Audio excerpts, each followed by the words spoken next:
Okay, so what we're really seeing here, just picking up where we left off, ran out of some time, we can notice that sine of x then, if we're looking at all of these odd powers, well, how might we write x raised to an odd power? Well, a great start for an odd number is n plus 1. And you're going to notice that down below we're going to have the same number as we have for the exponent, just as a factorial. We're also going to have this as an alternating series. So if we went from n equals 0 to infinity, you could see that we would actually generate the series up above. Something neat to help you out. From last year in pre-calculus, even the year before in accelerated geotrig, sine of x is an odd function. Look at every power in the series. It's an odd number. And that is by no means a coincidence. One further note, sine of x for this series we could show with the ratio test, but I'm not going to do this now. Converges for all real values of x. So we could say for x going between negative infinity to positive infinity. Okay, real quickly, let's take a look at example number 3. Cosine of x. Well, real fast, let's notice that f of x would equal cosine of x. This is a Maclaurin series, so we're going to evaluate every function and its derivative at 0. So we have f of 0 is 1. F prime of x. Well, the derivative of cosine is negative sine of x, or the opposite sine of x, I should really say. F prime of 0, of course, is going to be 0. Let's take a second derivative. The second derivative, well, the derivative of the opposite sine of x is opposite cosine of x. Of course, as we evaluate this at 0, f double prime of 0 is negative 1. Then continuing on for a third derivative, well, the derivative of the opposite of cosine is the sine of x. And as we work this out, evaluating it at 0, we get 0 itself. Well, it only takes a moment to see that the fourth derivative will bring us back to cosine, and we are now in a cyclical pattern.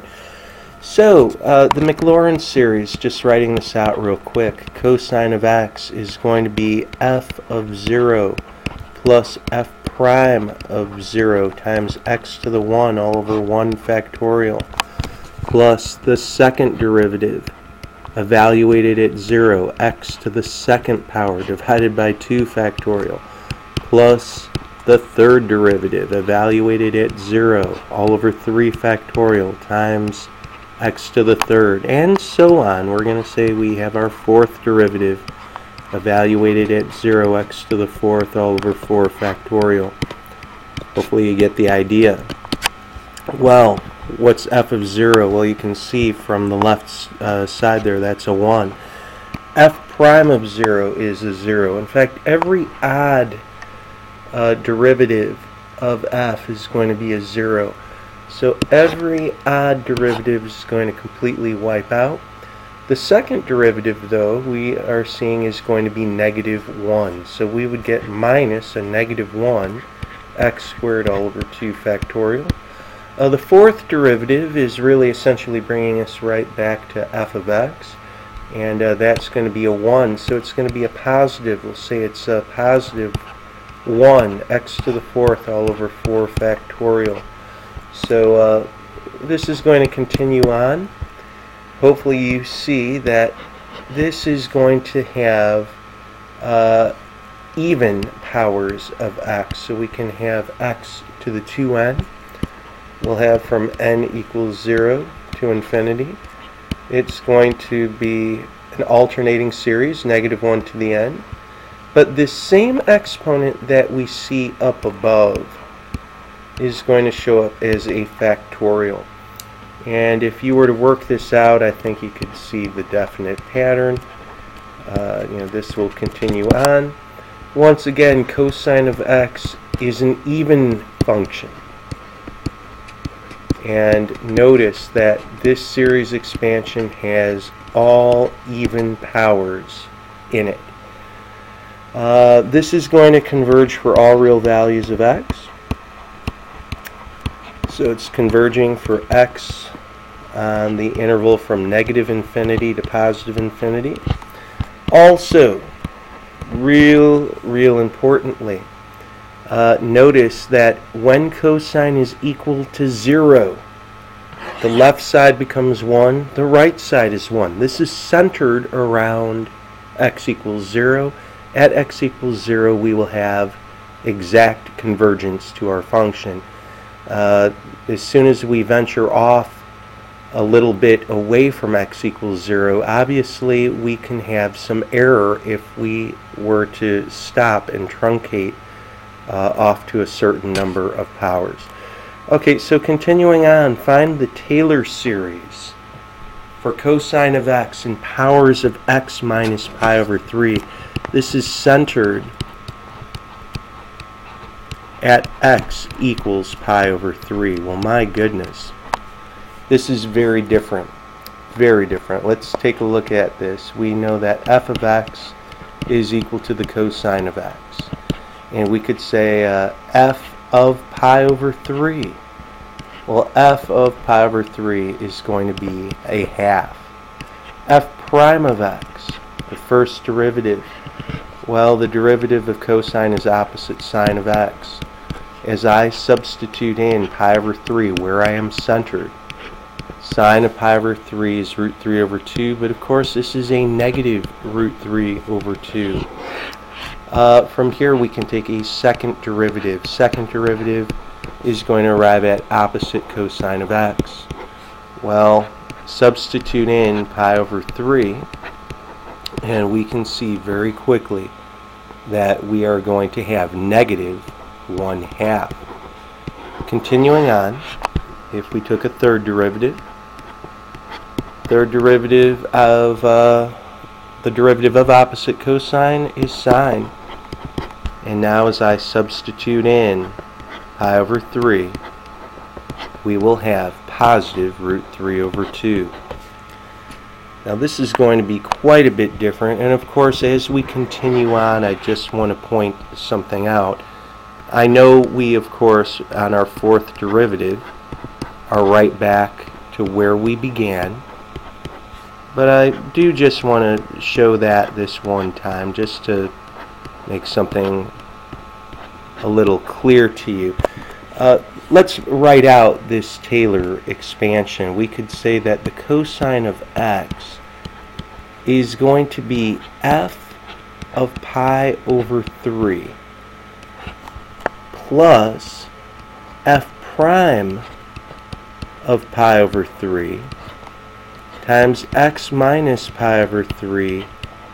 Really, this is raised to the 1 divided by 1 factorial plus f double prime of pi over 3 times x minus pi over 3 to the second all over 2 factorial.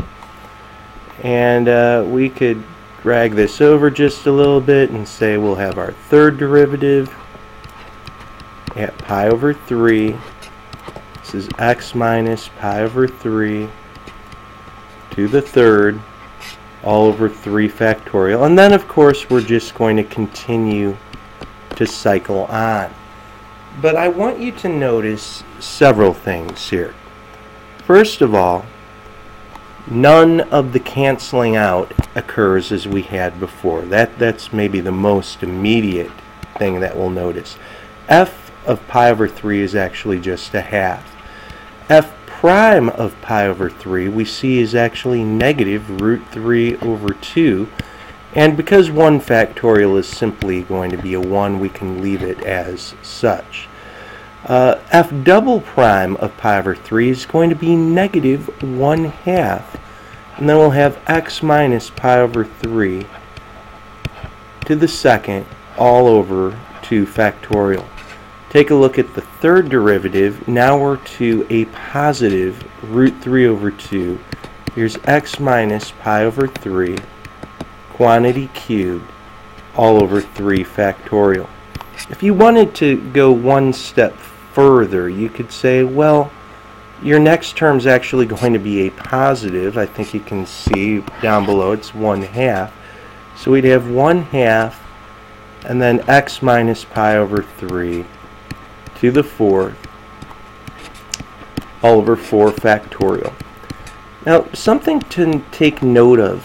Notice that our series is not alternating between positive and negative coefficients as it did before. We began with a positive 1/2, then we have a negative root 3 over 2, then a negative 1/2 over here for that squared term, and then a positive root 3 over 2, followed up by another positive term. This can happen. Don't get upset if this were to occur. It occurs all the time. Now, if you were ever asked to just use a Taylor polynomial out to the 4th degree, this right-hand side would be an approximation of 4th degree Taylor polynomial that could approximate cosine of x when it is centered around pi over 3. But of course, we might wonder as we're looking at this, well, my goodness, is there a way that perhaps we could write this as a series? And the answer is actually rather complicated. Yeah, we can, but we're going to have to use 2 series to get away with that most easily. First of all, notice that our terms are quite a bit different. However, look at the terms with 1/2 in them. That's very, very noteworthy right here. And when you do, I think you're going to notice that these, in fact, have a lot in common. They are going to all have a 1/2 in them. And they're all going to deal with even powers. And also, they're going to all have a factorial that's tied to that power. So, tell you what, if we just look at the highlighted terms right here, we could say, well, let's see, we'd have a 1/2, and then it looks like we're going to have just as well a -1 to some power. We'll have to deal with that in just a moment. And then we could have x minus pi over 3. But you see, we have even power, so you might want to have a 2n up here. And then also down below have a 2n factorial. So, of course, that begs the question then, how shall we derive this? Well, let's make this n equals 0 to infinity. And our first term is positive, so let's have that as -1 to the n. Of course, we'll always have that little 1/2 out in front, but this would generate all of the even terms, wouldn't it?